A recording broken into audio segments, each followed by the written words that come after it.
Hello, everybody, and welcome to the weekly episode of So Chatty, episode 66 for July the 8th, 2022.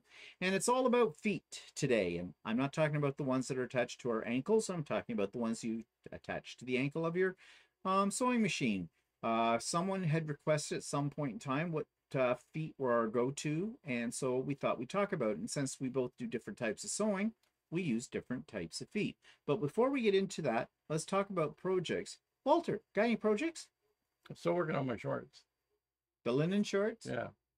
But see, I'm waiting for the final video to come out. And I thought you were waiting for hell to freeze over. well, not only that, well, once I stop doing everything else around here, Oh, you're so pressed. You're so hard. Oh my God. I was painting windows this morning. Yeah, that was just because we've got some people coming over this weekend and we were hoping to sit out on the deck, and so the one window that faces onto our deck needs painting, so now Walter decides to paint it now, like whatever.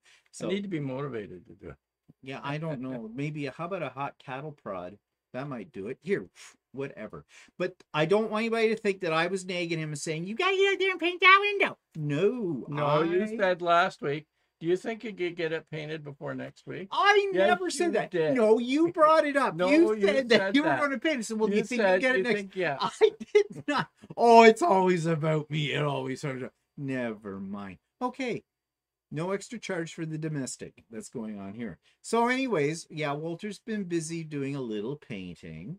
And then, of course, he had to run out and get some more things for dinner just when we went to the grocery store yesterday. By the way, did you get a bread? Fancy bread?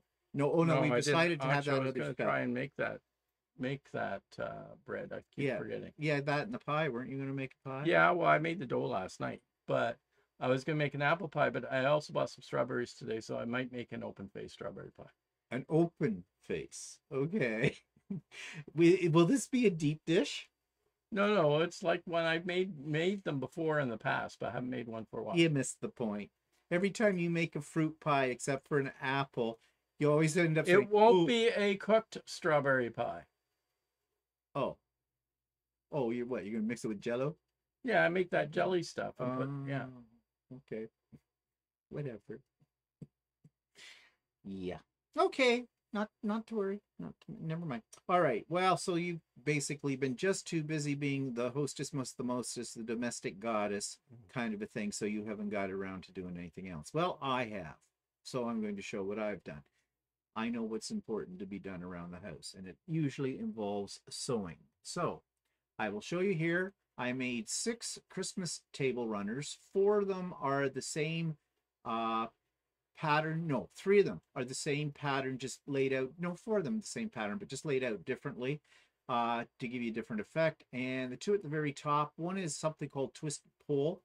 And I have made this one before. I made it a couple of years ago. Well, more than a couple, probably 3 years ago, because it was something that was at a retreat I went to, and they handed out the design for it.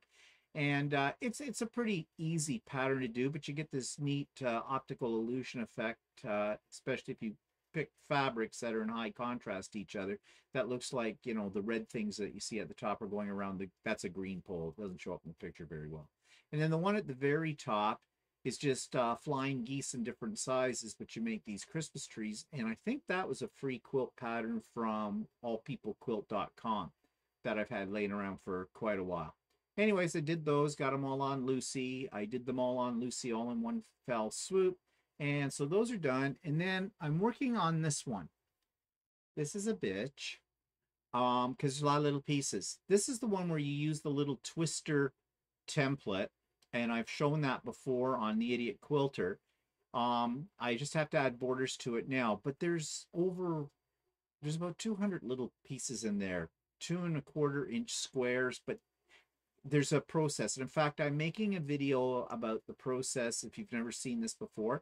It isn't difficult, but there are some tricks to it. So I will show you more of that. I just got this part of it done today.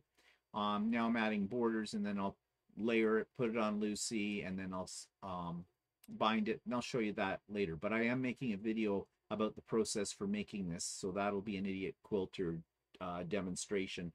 Probably sometime next week. Maybe it may go up. I don't know. Depends on how how finished I get with that. Okay, so just a reminder, International Stitch Marathon is coming up on July the 22nd. I'll be so glad when that date comes and goes, because I sound like a broken record every week on every one of my videos. I've been advertising this, and all are welcome. I do not have a lot to do with it.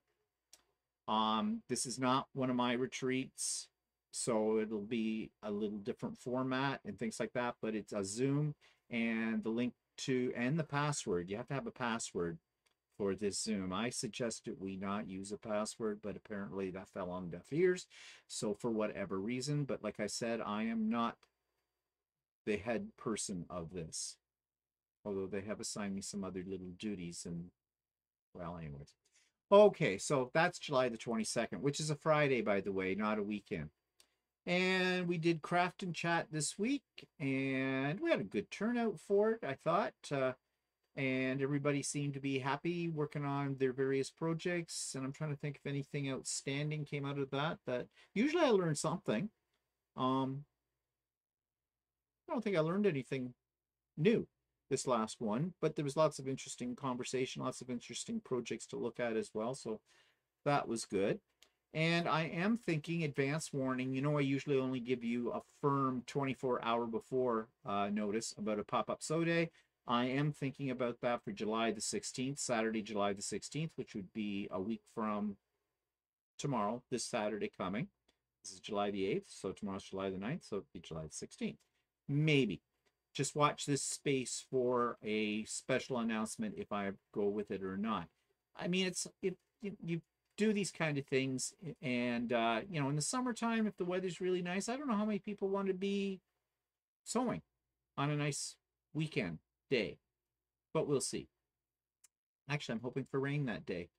Then nobody wants to go out, so they'll want to do that. Okay, so we're going to talk about feet today. The feet that we use most often. Now, you know, a sewing machine, when you first get a sewing machine, depending on the level that you have bought, like the more expensive machines come with more feet. And they do all kinds of different things. So the most important thing for your sewing machine. But you know what I find as a quilter? There's only really about 2 or 3 feet that I use on a regular basis. So, and then for you, for sewing, I think you use more feet than I do, because you have what, different, like all I have to do is piece, and then I have a foot that I like to use when I put my binding on, because I do machine binding. I suppose if I did domestic machine quilting, there'd be another foot I would probably use with that too, but essentially I only use 2. Actually, I have another one upstairs that I use a lot, and I forgot to bring it down. Well, you can run up and get it. Okay, so I'm going to show you the 2 feet I use and explain why I use those feet. And then Walter's going to show you a variety of feet for his. Because when you're making garments, I guess there's different things you're doing with garments, so you need different feet for it. But anyways, here on the screen, you will see the 2 feet I use the most.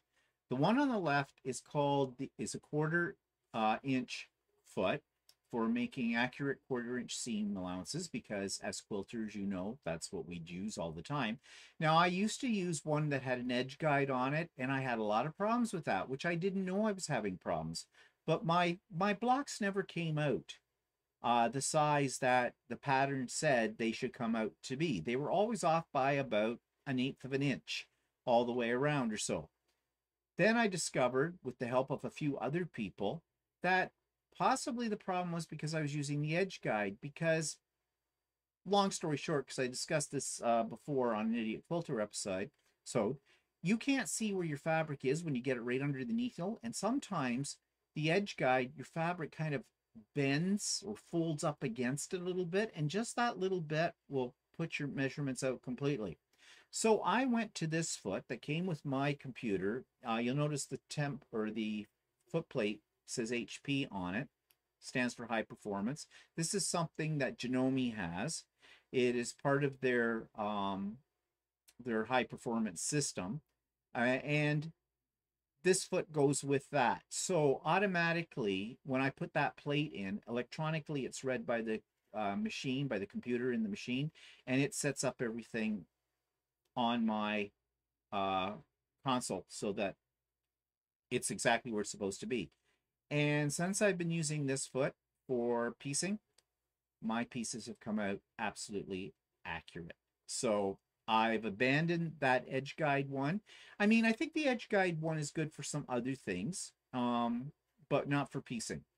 However, if you're a brand new quilter and you're not very good at doing a straight line on your sewing machine, then you might want to try the edge guide until you do get better at that, more confident. But just beware that you got to watch your fabric as it goes under the needle with that. But this works really well.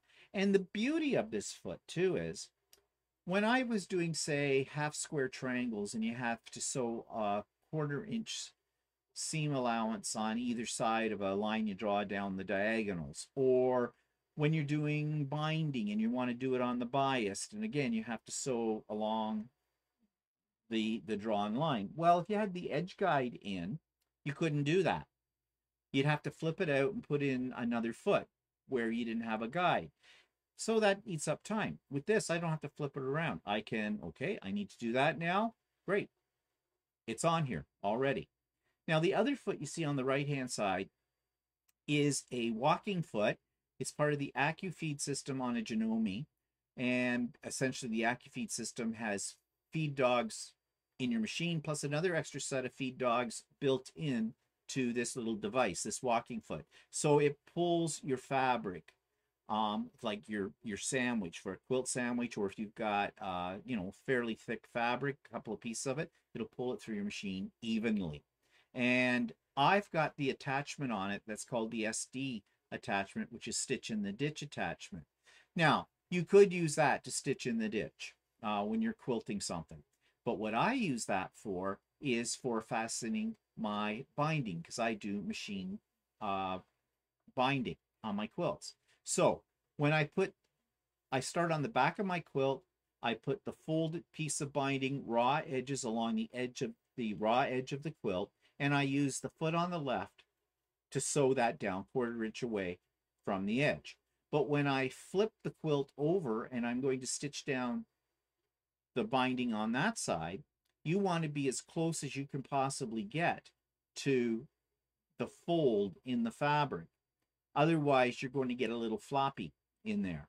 And it isn't easy to keep your sewing machine straight because you're pulling through several layers of fabric at that point, even with the walking foot on it in the AccuFeed system. So I use this and I butt that up against the folded edge of the binding, and I adjust where my placement of my needle is. I actually put it a little bit to the right of that edge guide by, I don't know,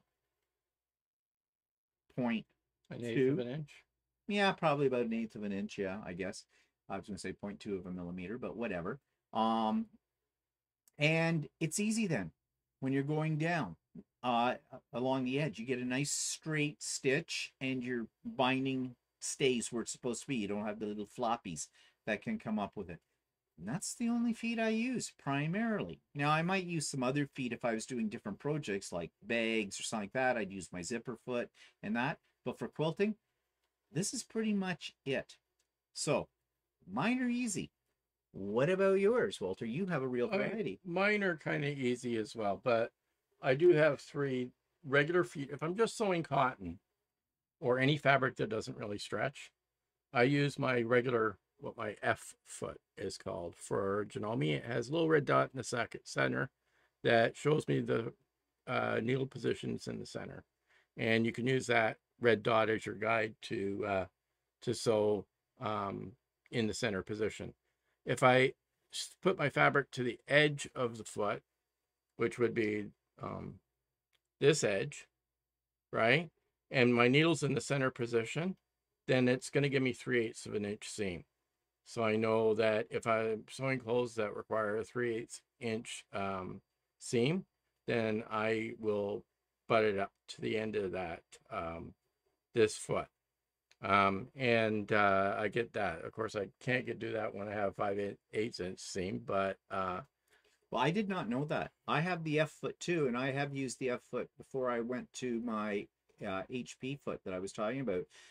I'd use that a lot too, but I didn't realize that Yeah. you could do a 3/8 of an inch, that the way it's designed. Also, Of on course, I this don't do a edge, 3/8. if I move the needle over for what you would do for a quarter of an inch, it will quarter of an inch seam. It will the edge then becomes a quarter of an inch on the edge. That I knew. Okay, so which is similar to this foot here, which has an edge guide on it, which is the one Steve was talking about before, that he sometimes uses for a quarter inch. And I sometimes use it too to give me a quarter of an inch, because sometimes I need to top stitch on the edge of a seam, on the top of a seam. And if I run this along the edge, it gives me a nice straight seam on a quarter of an inch. Even if it's not exactly of a quarter of an inch, like it doesn't have to be as accurate on a garment, but at least because it's a visible sewing line, it'll give you a really nice straight stitch, so that when somebody looks at your clothing at the front, they don't see a crooked line going down, they see a nice straight line going down. And that foot too, I sometimes will use that if I'm doing a top stitch on a table runner as well, for the same reason, because I can just, at that point, my fabric isn't going anywhere, because I've got like 4 layers of fabric. So this one has an edge guide. Now there's another one that they call the blind hem foot, and it has a guide in the center, right? Just like the foot Steve showed you that was the walking foot, it has a guide in the center. And I will move the needle over and butt this ridge to this edge of a seam when I'm top stitching, so that I can get a nice 1/8 of an inch line down the edge of my fabric when I need that. When I need a line that goes down, not on this shirt, but on regular shirts, I often have to have a 1/8 inch line down the button band, and this will give me a nice straight line that goes all the way down the button band. So you can use it at 1/8 of an inch or slightly larger. It works quite well. And that particular foot too, if you're a quilter, because it's in the center, if you want to do stitch in the ditch, you can use that for stitch in the ditch as well. Now my machine is sort of like Steve's machine, is that it has a built-in walking foot feature called AccuFeed, right? And so they have feet that are associated with that are basically walking feet, right? So I have a basic walking foot that looks like this on my machine.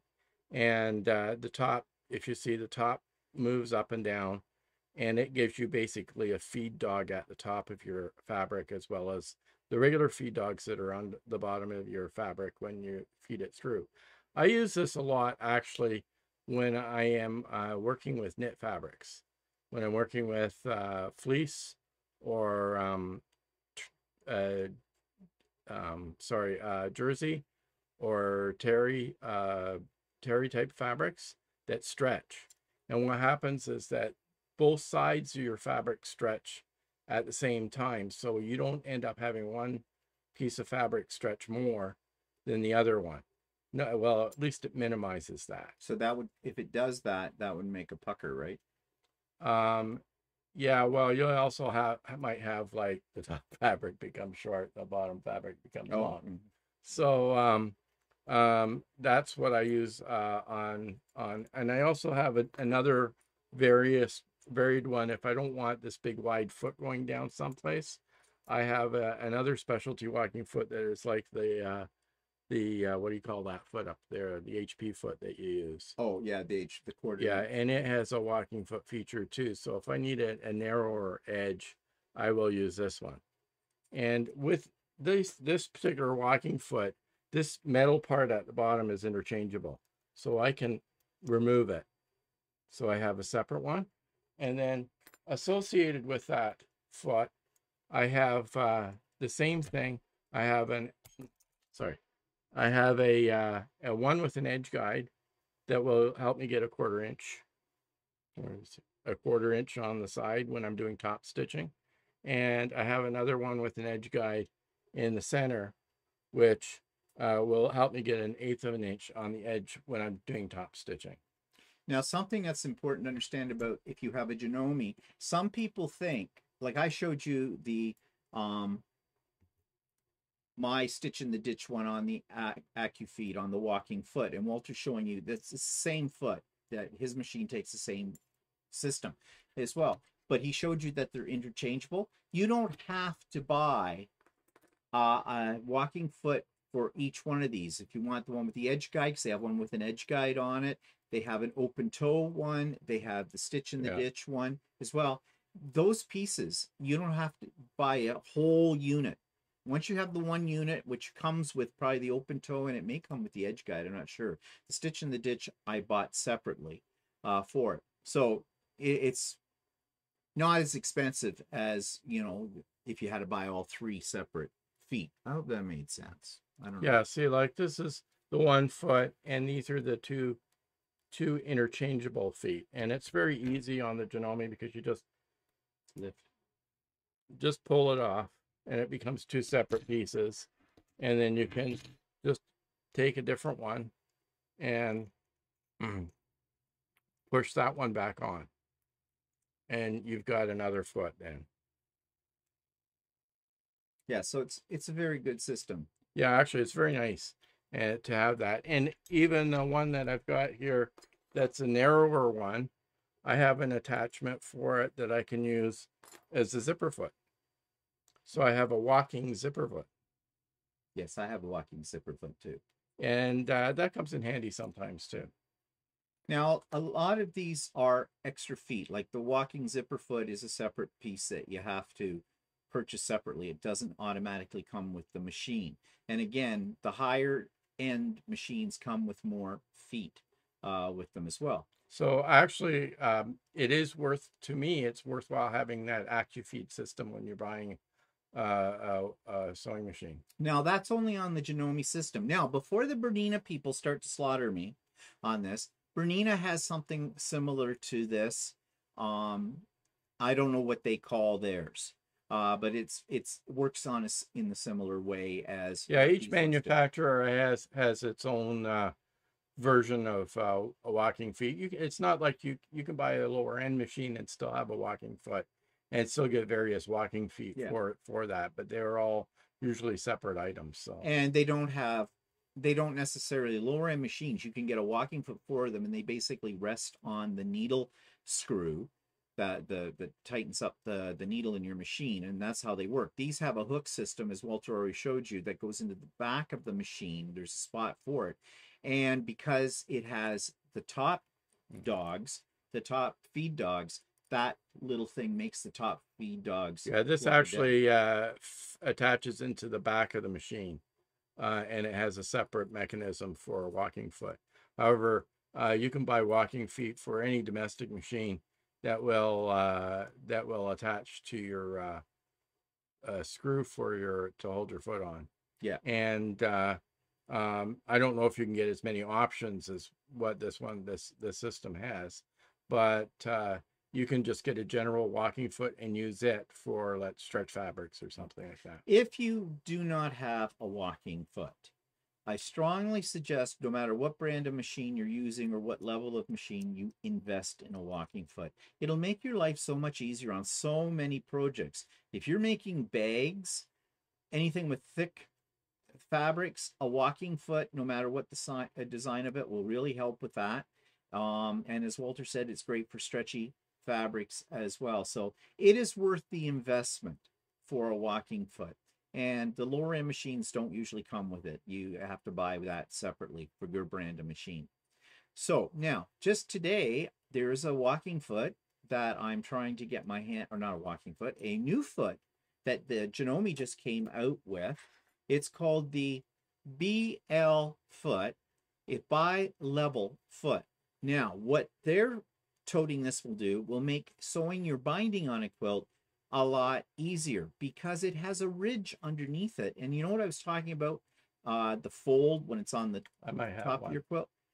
Why, did you get one already? I think that's one of those 2 feet that Shirley sold me. Oh, we'll have to check that one out and see, because they just announced this. Like, well, they may have had it for a while, but I just saw the announcement. Anyways, It's supposed to make your when you're sewing down your binding on a quilt more accurate and easier. And like as I said, I was using the Stitch in the Ditch foot for this. Well, this other one is purposely designed for that.